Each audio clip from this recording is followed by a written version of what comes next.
الله أكبر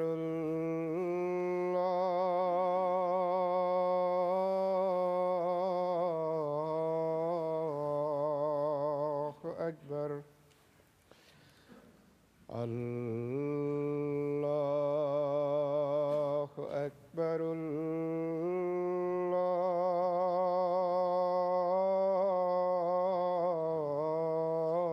الله أكبر أشهد أن لا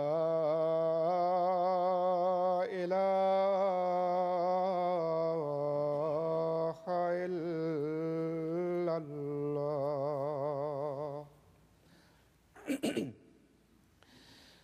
أشهد أن لا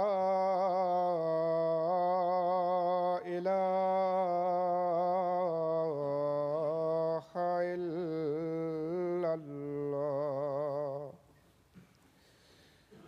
أشهد أن محمدًا رسول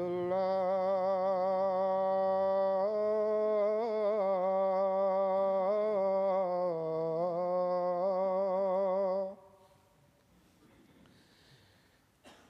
أشهد أن محمدًا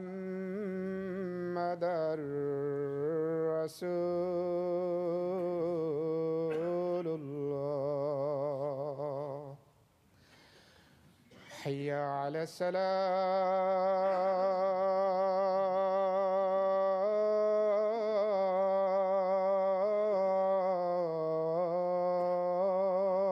الصلاة حي على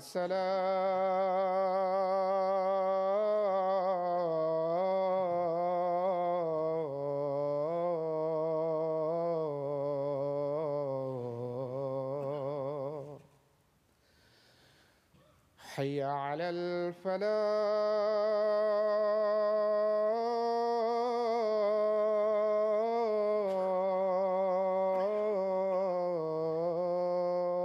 الفلاح حي على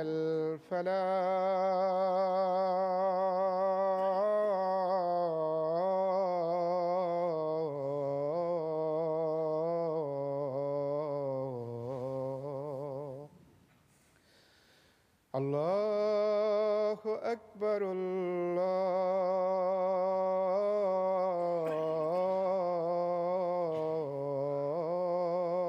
الله أكبر لا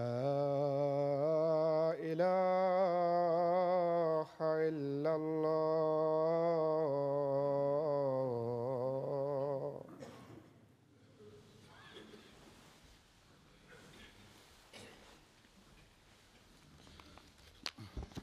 السلام عليكم ورحمة الله.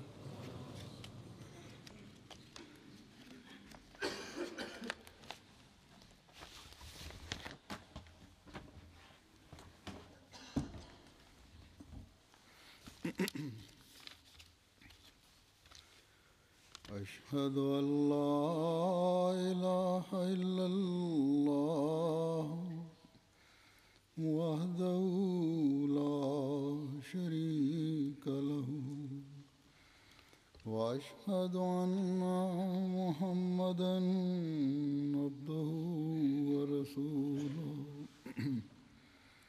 أما بعد فأعوذ بالله من الشيطان الرجيم بسم الله الرحمن الرحيم الحمد لله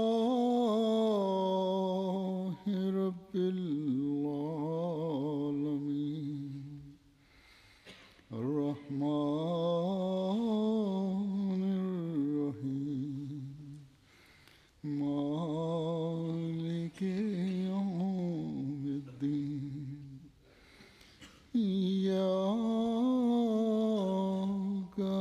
نعبد وإياك نستعين اهدنا الصراط المستقيم صراط الذين أنعمت عليهم غير المغضوب عليهم ولا الضالين.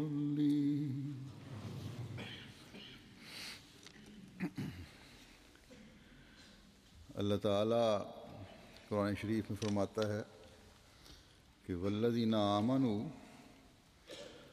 اشد حبا للہ، اور جو لوگ مومن ہیں وہ سب سے زیادہ اللہ ہی سے محبت کرتے ہیں.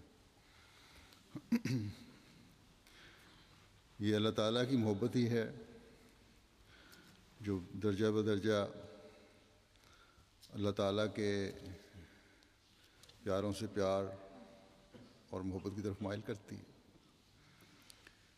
اور ایسے لوگ اللہ تعالیٰ کی محبت کے لیے کوشش کرتے ہیں،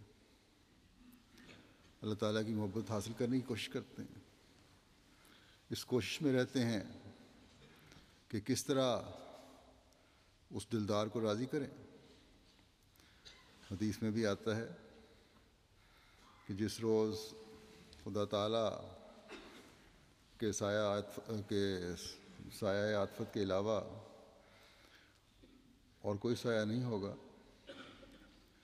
اس روز جن لوگوں کو اللہ تعالیٰ اپنے سایہ عاطفت میں لے گا، ان میں وہ دو اشخاص بھی شامل ہوں گے، وہ دو لوگ بھی شامل ہوں گے جو اللہ تعالیٰ کی خاطر ایک دوسرے سے محبت رکھتے ہیں. یہ اللہ تعالیٰ کی خاطر محبت اس لیے ہے کہ اللہ تعالیٰ سے اپنی شدید محبت کا اظہار ہو. بس جب عام مومن کو ایک دوسرے سے اللہ تعالیٰ کی خاطر محبت کی وجہ سے اللہ تعالیٰ اس طرح نوازتا ہے، تو جو اللہ تعالیٰ کے فرستادے اور نبی ہوتے ہیں ان سے محبت کو خدا تعالیٰ کس طرح نوازے گا، اس کا تو اندازہ لگایا ہی نہیں جا سکتا. یہ عشق و محبت کے عجیب نظارے ہیں جس کا آخری سرا اللہ تعالیٰ کی ذات ہوتا ہے. کتنے خوش قسمت ہیں وہ لوگ جو اپنے عشق و وفا کے نمونے دکھانے کے لیے اللہ تعالیٰ کے انبیاء اور فرشتادوں کا زمانہ پاتے ہیں.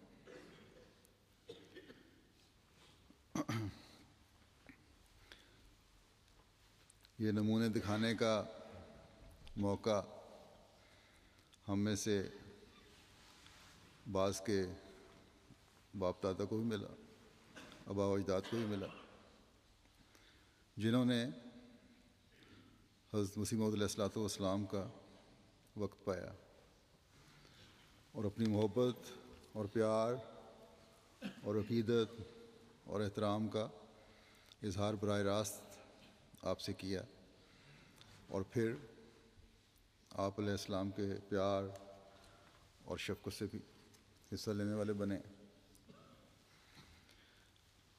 اس وقت میں ایسے ہی چند بزرگوں کی روایات اور واقعات کا ذکر کروں گا.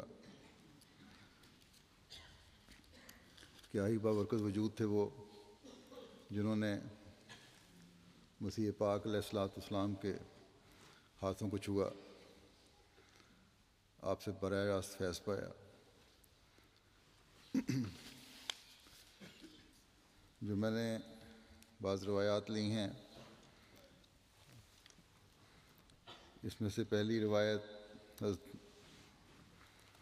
ولی داد خان صاحب رضی اللہ تعالیٰ عنہ کی ہے. جو راجپوت قوم کے تھے، مل خان صاحب کے بیٹے ساکن مراڑا تحصیل نارووال، کہتے ہیں کہ میں نے دسمبر 1907 میں جلسہ سالانہ پر حضرت مسیح موعود علیہ السلام کے ہاتھ مبارک پر بیعت کی تھی، اور تاریخ جلسہ سے ایک دن پہلے رات کو قادیان پہنچا تھا۔ جب میں حضرت مسیح موعود علیہ السلام کے گھر سے صبح جب حضرت مسیح موعود علیہ السلام نے گھر سے باہر تشریف لانا تھا تو میں نے دیکھا کہ مسجد مبارک کے پاس بہت بڑا ہجوم ہے، آدمی ایک دوسرے پر گر رہے تھے۔ میں چونکہ نووارد تھا، میں دوسری گلی پر کھڑا ہو کر دعا مانگ رہا تھا کہ اے مولا کریم، اگر حضور اس گلی سے تشریف لے آویں تو سب سے پہلے میں مصافحہ کر لوں۔ اسی وقت کیا دیکھتا ہوں کہ حضرت مسیح موعود علیہ السلام ماں حضرت مرزا بشیر الدین محمود احمد اسی راستے سے تشریف لے آئے ہیں۔ کہتے ہیں کہ یکلخت مجھے ایسا معلوم ہوا جس طرح سورج بادل سے نکلتا ہے اور روشنی ہو جاتی ہے۔ میں نے دوڑ کر سب سے پہلے مصافحہ کیا۔ حضور آریہ بازار کے راستے باہر تشریف لے گئے۔ مجھے یاد پڑتا ہے کہ نواب محمد علی خان صاحب کے باغ کا جو شمالی کنارہ ہے وہاں سے حضور واپس مڑے۔ غالباً مسجد نور یا مدرسہ احمدیہ کا مغربی حد ہے، وہاں حضور بیٹھ گئے۔ صحابہ کرام ارد گرد جمع تھے اور میر حامد شاہ صاحب مرحوم سیال کوٹی نے کچھ نظمیں اپنی بنائی ہوئی سنائیں۔ پھر حضرت مدد خان صاحب رضی اللہ تعالیٰ عنہ انسپیکٹر بیت المال قادیان، جو کہ راجہ فتح محمد خان صاحب کے بیٹے تھے، یاڑی پورہ ریاست کشمیر کے رہنے والے تھے۔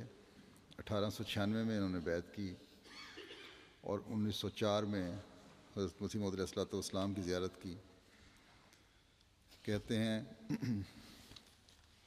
کہ ایک دفعہ مجھے اپنے وطن میں رمضان المبارک کے مہینے میں یہ خواہش پیدا ہوئی کہ اس دفعہ قادیان میں جا کر روزے رکھوں اور عید وہیں پڑھ کر پھر اپنی ملازمت پر جاؤں۔ ان دنوں میں ابھی نیا ہی فوج میں جمع دار بھرتی ہوا تھا۔ آج کل تو یہ عہدہ نہیں، لیکن یہ جونیئر کمیشنڈ آفیسر ہوتے تھے میرا خیال ہے۔ تو کہتے ہیں کہ میری اس وقت ہر چند یہی خواہش تھی کہ اپنی ملازمت پر جانے سے پہلے میں قادیان جاؤں تا حضور کے چہرہ مبارک کا دیدار حاصل کر سکوں اور دوبارہ آپ کے دست مبارک پر بیعت کا شرف حاصل کروں، کیونکہ میری پہلی بیعت 1895 یا 96 کی تھی۔